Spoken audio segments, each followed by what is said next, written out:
Use the Auto Selection tool to select parts of a graphic style paper to make them part of a shadowed cluster.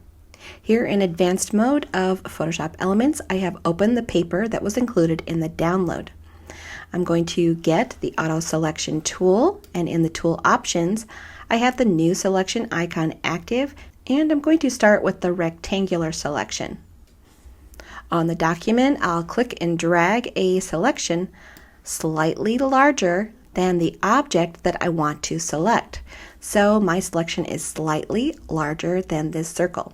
If you need to reposition while dragging, hold down the space bar and then you can move your selection around. Let go of the space bar and then continue dragging. So I'll let go here and it automatically selects that circle for me.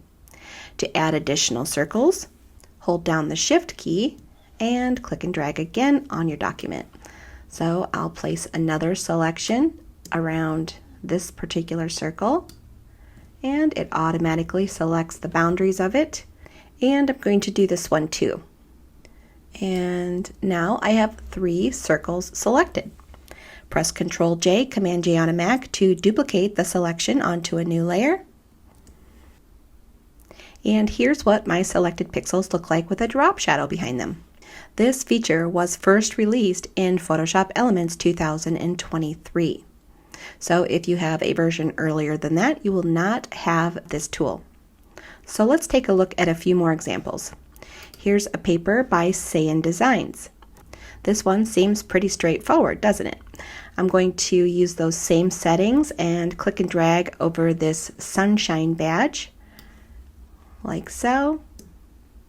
And when I let go, you'll see that it did not select the entire badge.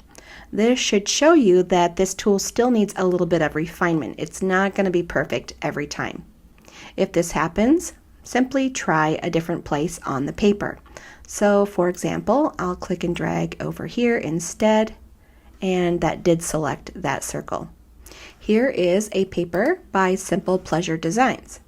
I'm going to use that same rectangular selection and place a selection around this group of lemons.